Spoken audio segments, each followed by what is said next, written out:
What's good, R&B squad? This is Out of Ruth. I trust that this message meets you guys in good spirits.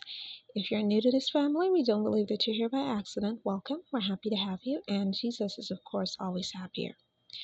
The word I have today comes from a dream that I had. The dream had two different scenes in it. And as usual, as you listen, you'll know whether or not it is for you. If you can relate to some things, but not everything, y'all know how we do it here. Eat the meat, spit out the bone, take what's for you, and leave the rest. Now, in the first dream, I saw what appeared to be this pregnant woman. She was very heavily pregnant. And there was this other woman who was there, and she was trying to start a fight, a physical altercation with this heavily pregnant woman. And then the heavily pregnant woman did something that surprised me, and I could tell it surprised her opponent as well. She sprung up and took hold of her attacker by the throat and started choking her out. And you could tell the pregnant lady didn't play no games. She was adamant about standing up for herself. And then the attacker begins to cry as if she wasn't the instigator, like she wasn't the one that just tried to start the fight. And that was the end of that scene. Then the scene switches, and I saw a man. He had a musical instrument with him. I'm not going to say what the musical instrument was, and there's a reason for that. I'll explain in a bit. But he was serenading this woman, and I knew he was going to ask her to marry him. I just had this knowing as I looked at them that the next thing he was going to do was ask her to marry him. So he was going to propose to her. And that was the end of that scene. So to explain the first scene, for someone, you are entering into the promises that God has made and declared over your life. You're heavily pregnant, so you're ready to give birth. You're ready to pop, spiritually speaking, to all of the promises that God gave to you. And there are people that are still at this 99th hour, right when you're on the brink of breakthrough, looking to see how they can attack you and attack your promises.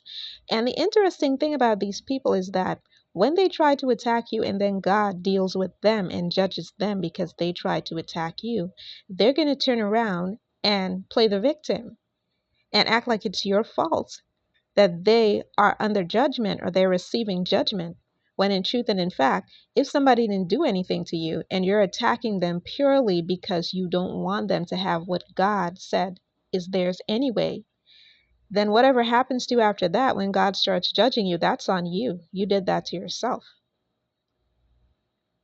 And notice in that scene, when the pregnant lady started choking out her attacker, the attacker started crying like she was the victim, when in reality, she had instigated the fight in the first place. So these people, when God gets to dealing with them, are going to blame you for what has come upon them, when in fact, they're just paying for their actions.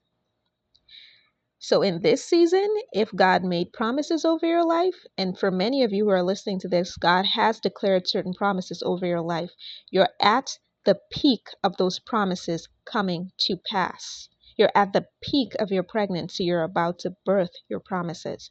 And there are people that are going to come and try to attack you at the last minute so that you don't walk into your promises. But those people are going to be dealt with, as was clearly shown in that scene in the dream. So now for the other scene that is drastically different and much more cheerful. For someone, and you're going to know this is for you because your person is most likely into music or is a musician. And I felt very strongly that this is for a sister in Christ. And if you're a brother in Christ, you're probably planning to do this. You're probably a musician and you're planning to do this. And if you're not a musician per se, music is a big part of your life. You enjoy music a lot. So you're going to incorporate it into your proposal to your lady love.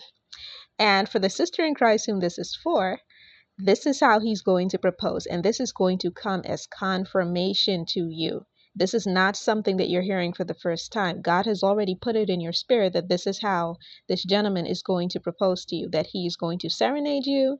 He is going to be playing a musical instrument. I'm not going to say which one I saw in the dream. If this is for you, you're going to know what instrument he plays. Okay, just know that he's a musician and that he is going to incorporate his talent, his creativity into his proposal for you. So I hope that this message bless someone. I love you guys. I will be back with another word as soon as the Lord releases me. Take care.